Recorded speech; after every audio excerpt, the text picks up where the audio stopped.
Bueno, yo he titulado esa reflexión ¿A quién seguiremos? Y tenemos tres fuerzas que influyen en nosotros cuando estamos en medio de circunstancias. Y pues en general nosotros tendemos a seguir una de estas tres fuerzas. Que, pues el tema es ¿a quién seguiremos? Es porque es a la que más tú alimentes, es la que vas a seguir. Entonces tenemos el yo, tenemos el enemigo y tenemos el espíritu de santidad, el Ruach HaKodesh. Hablemos del yo. Y que para mí yo creo que es el enemigo más peligroso que tenemos. Santiago, vamos a empezar. Ustedes pueden tomar nota de los versículos y los pueden ver después en casita para que podamos avanzar.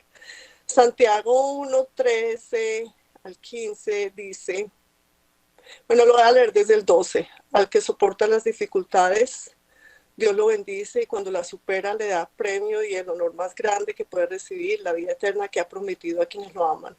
Cuando ustedes sean tentados a hacer lo malo, no lo echen la culpa a Dios. Creo que esta es la versión, la traducción lenguaje actual. Cuando ustedes sean tentados a hacer lo malo, no le echen la culpa a Dios porque Él no puede ser tentado ni tienta a nadie a hacer lo malo. Al contrario, cuando somos tentados, son nuestros propios deseos los que nos arrastran y dominan. Los malos deseos nos llevan a pecar y cuando vivimos solo para hacer lo malo, lo único que nos espera es la muerte eterna. Al final, cada vez que seguimos nuestros deseos o nuestros anhelos carnales o nuestro ego, cada vez que se presenta la oportunidad de cambios en nuestra vida, es mayormente en medio de una prueba. O en diferentes tiempos de prueba, porque a veces es una prueba, pero está una encima de la otra, ¿verdad? Vienen todas al tiempo. Tenemos tres opciones: quedarnos en medio de la prueba, retroceder o salir corriendo de la prueba, o enfrentarla y sentirnos agradecidos con Yahweh. El sentirnos agradecidos con Él que está permitiendo esa circunstancia específica en nuestra vida. ¿Y por qué estar agradecidos? Porque uno dice, uno lo que menos quiere en medio de una situación difícil es dar gracias, pero el Señor nos encomienda, nos dice que debemos dar gracias, porque en medio de esas pruebas sabemos de que estamos hechos, sabemos qué impurezas y qué inmundicia hay dentro de nosotros para hacer ajustes y para poder avanzar a la meta. Algo que dijo la hermana Claudia la semana pasada y a propósito que las dos reflexiones anteriores han sido para mí personalmente ha sido una bendición grandísima. Y algo que decía nuestra hermana Claudia la semana pasada era que debíamos ser intencionales. Y eso es una palabra que a mí me gusta mucho, la he aprendido también mucho. Porque nosotros mayormente andamos como en piloto automático, ¿verdad? El pecado está en nosotros y nos volvemos insensibles y no nos damos cuenta en qué momento la embarramos. Eh, el pecado que está en nosotros se ha convertido en algo de nuestra vida cotidiana y no nos damos cuenta de reacciones, palabras, cosas en general que hacemos que están ahí, pero se han convertido en algo normal para nosotros. Efesios 4:22 al 24, a ver, yo lo busco por acá, aquí está.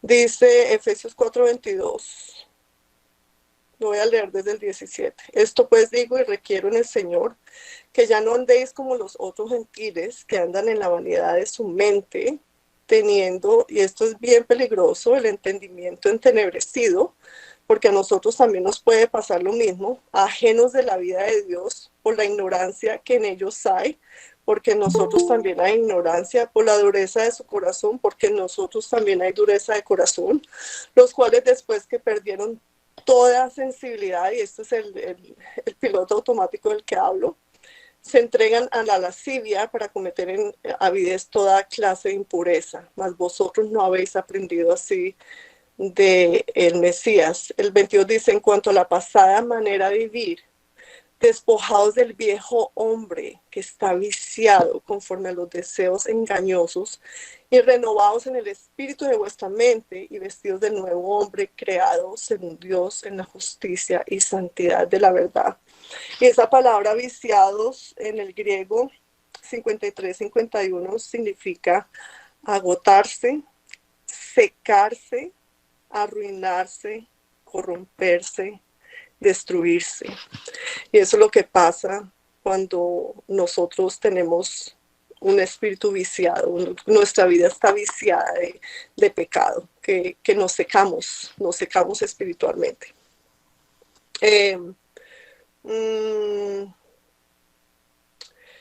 Está en nosotros afirmar lo que nosotros estamos aprendiendo cada Shabbat, ¿verdad? Afirmar la sabiduría. Y está en nosotros pedirla también, está en nosotros afirmarnos en el camino de Yahweh y no seguir con ese hombre que está viciado. ¿Cómo no lo alimentamos? ¿Cómo es posible no seguir al yo, no alimentándolo? ¿Cómo lo hacemos morir de hambre? No siguiendo nuestras emociones, no siguiendo nuestro corazón. Jeremías 17, 9 al 10 dice, a ver, yo lo tengo por acá. Dice, engañoso es el corazón más que todas las cosas. No debemos seguir nuestro corazón. Y uno ve una cantidad a veces de camisetas y de afiches que dice, sigue tu corazón. No podemos seguir nuestro corazón. Engañoso es el corazón más que todas las cosas y perverso. ¿Quién lo conocerá? Yo, Yahweh, que escudriño la mente y que pruebo el corazón para dar a cada uno según su camino y según el fruto de sus obras. No dejándonos gobernar por todo aquello que no representa a Dios y que no representa a Dios. Eso lo vimos la semana pasada en Gálatas 5, 19 al 21. Que dice, y manifiestas son las obras de la carne, que son adulterio, fornicación, inmundicia, lascivia, idolatría, hechicerías, enemistades, pleitos, celos, iras, contiendas, disensiones, herejías, envidias, homicidios, borracheras, orgías y cosas semejantes a estas, acerca de las cuales os amonesto, como ya lo he dicho antes, que los que practican tales cosas no heredarán el reino de Dios. Y por eso es que el Señor permite estas cosas, porque Él quiere que nosotros heredemos el reino con Él, ¿verdad? Entonces Él permite las pruebas, porque en medio de la prueba se revuelve esa agua que se ve como cristalina y ya cuando se revuelve sale todas las impurezas que están en el fondo y es necesario que pase todo esto. ¿Cómo podemos ser intencionales para matar el yo, que es nuestro mayor obstáculo para avanzar a la meta? Yo puse 3 puntos que yo los he experimentado con mi propia vida y bueno, el uno es poder hacer una lista, que eso ya lo habíamos hablado antes también y la pastora lo ha mencionado varias veces, inclusive en ese taller que ella hizo de sanidad interior y liberación, ella también decía eso, que debíamos hacer una lista de las cosas que estamos fallando, ¿no? Y como viene Pesach, sería muy bueno hacerlo, hacer la lista que sabemos que estamos fallando y qué hacer con esa lista, mirar en qué estamos fallando y poner la Torah como espejo y mirar qué dice esa instrucción acerca de mi pecado específicamente, confesarlo y ser específico con el Eterno. 2, esta es una forma que no es fácil porque ahí te vas a dar cuenta qué tan humilde eres. Es el decirle a la persona que nos conoce más, aparte de Dios, que te ayude con esos puntos ciegos, porque es que muchas veces nosotros, precisamente por la insensibilidad y por el piloto automático que estamos viviendo en nuestra vida, no nos damos cuenta en qué estamos ofendiendo, qué estamos diciendo mal, lo hacemos como tan a menudo y tan corriente porque está viciado ese viejo hombre y lo sacamos constantemente que no nos damos cuenta. Entonces, esa persona que está con nosotros todo el tiempo es la persona que nos puede decir en qué estamos fallando. Preguntarle qué estoy haciendo que es contrario al espíritu de santidad. Obviamente, esa persona cercana a ti pues espero que sea tu esposo, tu esposa o la líder, ¿no? Porque no podemos irle a preguntar a cualquier persona tampoco. Eh, en qué estoy dañándote, en qué te estoy ofendiendo, pero debe haber tanta humildad en nosotros que que la corrección no nos ofenda. Al contrario, debemos estar abiertos a la corrección siempre. Agradece que tienes una persona que te ama y te dice la verdad, y pues la que está en el papel de corregir, que lo haga con un espíritu manso y en amor, ¿verdad? El tercero también que estaba mencionando, quien nos conoce también es el líder, la pastora, o buscar un mentor que nos mantenga en línea y ser abiertos a la corrección. Muchas veces nosotros decimos, pero eso lo puede hacer el Espíritu Santo, porque no queremos enfrentar a esa persona, ¿verdad? Porque no queremos escuchar de nadie. Pero precisamente el Señor también pone personas alrededor nuestro para que nos estén corrigiendo y nos estén hablando. Eh, él usa personas que están alrededor nuestro y en Proverbios 27:17 dice algo muy hermoso, que me pareció hermoso. Esto dice, esta es la traducción al lenguaje actual también, dice, para afilar el hierro, la lima, y para ser mejor persona, el amigo. Entonces, ese amigo que nos ama es el que nos va a decir, así no nos guste, porque normalmente no nos va a gustar la corrección, pero debemos ser, eso va matando nuestro orgullo, ¿verdad? Va matando poco a poco nuestro orgullo. Eh, Dos, el enemigo, de esos tres que hablamos al principio, el enemigo. ¿Qué realmente tiene más poder sobre nosotros? Aunque sabemos que el enemigo ha venido a matar, a hurtar, a destruir, según Juan 10:10, y sabemos también que él anda como león rugiente buscando a quien devorar, según Primera de Pedro 5:8. Pero dice la palabra que él anda buscando. Así que si yo no practico el pecado, él no me va a poder encontrar. Así que si yo camino una vida santa, una vida de Torah, pero que estemos sumergidos en la Torah y que pongamos intencionalmente también todo lo que hemos estado aprendiendo, el enemigo no nos puede tocar. Nosotros caemos en el pecado por la debilidad de nuestra propia carne, porque nos hace falta dominio propio, porque no le consultamos a Abba, porque tomamos malas decisiones. Y el enemigo es un estratega, él sabe nuestras debilidades y él va a venir una y otra vez hasta que le resistamos. ¿Y cómo le vamos a resistir? ¿Cómo le resistió Yeshua? Escrito está. No debemos ignorar sus maquinaciones. Mantengamos nuestro corazón limpio en todo tiempo, que no haya ninguna raíz de amargura, que no haya falta de perdón. Mantengamos nuestro corazón limpio en todo tiempo. Eh, si abrimos, pues si abrimos la puerta, nosotros somos los que perdemos. Y si abrimos la puerta, somos nosotros los que le estamos abriendo la puerta a él. Y si Yahweh permite alguna situación, es porque él tiene un plan y un propósito y él tiene el control absoluto. Y él a veces permite situaciones, le permite al enemigo situaciones eh, para atacarnos o lo que sea, pero es precisamente porque hay cosas que tienen que cambiar y necesitamos esas pruebas, ¿verdad? El Ruach HaKodesh es el 3, el espíritu de santidad. Encontramos en Juan 16:7 que él dice, pero yo os digo, a la verdad os conviene que yo me vaya, porque si no me fuera, el Consolador no vendrá a vosotros, mas si me fuere, os lo enviaré. Entonces, ¿qué significa la palabra consolador? La palabra consolador significa algo que presenta las cualidades de confortar, animar, alentar, consolar, de aliviar la aflicción. Por ejemplo, escuchar palabras consoladoras que nos animan cuando pasamos por situaciones de aflicción y desánimo. Y entonces, ¿qué pasa cuando contristamos?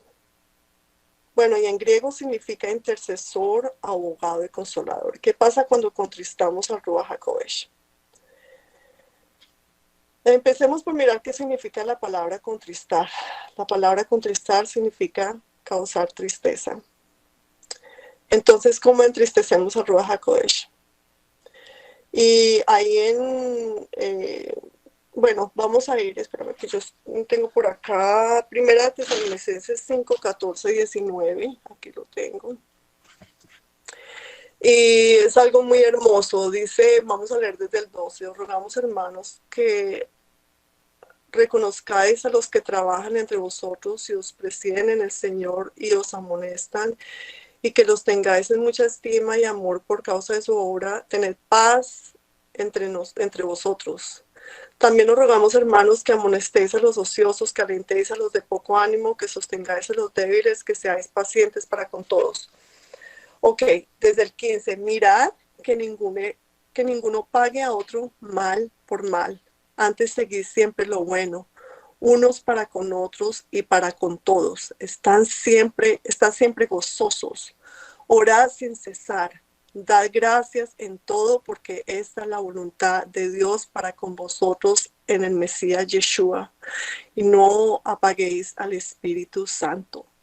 Si nosotros no estamos gozosos, si nosotros dejamos de orar, si nosotros no damos gracias en todo, cuando es la voluntad de Dios que demos gracias en todo, si nosotros pagamos mal por mal, si nosotros no seguimos lo bueno para con otros, estamos contristando al Espíritu Santo. Yo soy, ¿cómo se dice? O sea, yo he contristado al Espíritu Santo de muchas formas. Porque no solamente es con el pecado, es también ignorándolo, es también las veces que Él nos habla y no le ponemos atención o hacemos todo lo contrario a lo que Él nos dice. Es también no tomar tiempo con Él. Hay muchas formas de contristarlo. Y Él, así como dice, él se entristece cuando nosotros tenemos esta clase de actitudes porque estamos haciendo todo lo contrario a lo que Él dice. Él es no buscarlo o pedirle consejo. Por eso es tan necesario, hermanos, que pedamos perdón las veces que sean necesarias al Espíritu Santo. Y que cuando, o sea, Él viene una y otra vez. Y a veces yo me pongo a pensar cómo hacemos para restaurar esa relación con el Espíritu Santo. Es retomarla donde la dejamos, donde Él nos dijo en algún momento, hagan esto y no lo hicimos. Retomarla en ese momento y decirle, Espíritu Santo, aquí estoy. Y a veces toma tiempo porque lo hemos defraudado y contristado tantas veces que cuesta a veces otra vez volver a tener esa presencia. Y yo creo que tiene que ver también mucho con el amor que nosotros tengamos al Padre, con el amor que tengamos por su palabra, por el amor que tengamos por su presencia, por el amor que tengamos para su reino. Principalmente nosotros debemos pedirle al Padre que nos dé ese amor para tener esa relación con el Espíritu Santo. Porque no queremos ser, ¿verdad? Como de las 10 vírgenes que habían 5 que lo habían apagado. Tenían las lámparas apagadas. Las 5 tenían las lámparas apagadas. Y eso habla de contristar al Espíritu Santo. Y lo mejor que podemos hacer es tenerlo a Él de nuestro lado, ¿verdad? Y también que nuestro yo no esté en el trono, sino que sea Él el que esté en el trono. Vamos a ir a Santiago 4:4-5. Santiago 4, del 4 al 5. Sí, eso es. A ver qué dice un segundito. Bueno, hermanos, en el Mesías ustedes deben sentirse muy felices cuando pasen por toda clase de dificultades, así cuando su confianza en Dios sea puesta a prueba, ustedes aprenderán a soportar con más fuerza las dificultades. Por lo tanto, deben resistir la prueba hasta el final para que sean mejores y puedan obedecer lo que se les ordene. Si alguno de ustedes no tiene sabiduría, pídala a Dios, Él se la da a todos en abundancia, sin echarles nada en cara. Eso sí, debe pedirla con la seguridad de que Dios se la dará, porque los que dudan son como las olas del mar. Bueno, ese no era el versículo que estaba buscando. Bueno, perdónenme porque ahí me perdí. Eh, ¿Cómo podemos ser intencionales con Él? Bueno, ya les conté de pedir perdón, pedir que nuestra relación sea restaurada con Él, pero no solo pedirlo, sino anhelarlo. Alimentar nuestra relación con Él el día a día, tomarlo en cuenta en tus decisiones, poner en práctica el escucharlo. Podemos decir en la mañana, ¿qué quieres que haga hoy, Espíritu Santo? Eh, estamos todos en el proceso, estamos todos en un proceso de aprender a conocerlo aún más y también de cuando fallamos y últimamente como hemos estado pasando por tantas cosas, como decía Adrianita cuando estuvo enseñando, todos estamos pasando por cosas y tomamos reacciones y hablamos y decimos cosas que no debemos decir y lo contestamos. Entonces es pedirle perdón y Él siempre nos va a pedir a perdonar. Es el seguirlo a Él y es el que dejemos el yo a un lado, que es nuestro mayor obstáculo para avanzar a la meta. Recordemos que nosotros podemos profanar nuestro templo y cuando eso pasa, el Espíritu Santo no puede morar ahí. Y termino con este versículo que está en Levítico 19:2. Y está, creo que está en Primera de Pedro también, pero me gusta como dice aquí en Levítico 19. Habla a toda la congregación de los hijos de Israel y diles, santos seréis, porque santo soy yo, Yahweh, vuestro Dios. ¿Y quién nos va a ayudar a ir a esa santidad? Si no es el Espíritu Santo, ¿verdad? Entonces, esa era mi reflexión de hoy, hermanos, y muchas gracias. Yo voy a orar, voy a tener una oración ahorita para que le pidamos perdón al Espíritu Santo, porque lo contristamos muchas veces. Entonces, Padre, venimos delante de ti, amado Rey, dándote las gracias, Señor, por enseñarnos y por mostrarnos, Padre, en que estamos fallando, papá. Padre, en Éxodo nos damos cuenta, Señor, cómo tú eras de específico y de detallista, Señor, con el templo, Padre. Señor, y tú dejaste hombres sabios para detallar el templo, Señor, para construirlo, amado Rey. Ahora nosotros somos tu templo y tenemos a tu Espíritu Santo morando dentro de nosotros, Señor. Y todo lo que necesitamos está en Él. Él es el que nos ayuda a que ese fruto crezca en nosotros, el amor, la paz, la paciencia, el gozo, la benignidad, la bondad, la fe, la mansedumbre, el dominio propio. Y eso es con lo que tú nos adornas siempre, Señor. Ayúdanos, Padre, a ser fieles a tu palabra y a que no contristemos a tu Espíritu Santo. Y te pedimos perdón por contristarlo muchas veces porque esta carne muchas veces gana, Señor, y no pensamos, Señor, y no tomamos en cuenta lo que tú nos quieres decir. Y te pedimos, amado Rey, que nos perdones y que nos ayudes a seguir adelante, Señor, a seguir a la meta, puesto nuestros ojos en Yeshua, que es el autor y el consumador de la fe. Amado, te damos gracias en esta noche y ponemos tu nombre en alto, Dios, siempre, Yahweh, tu nombre en alto, en el nombre poderoso de Yeshua. Amén.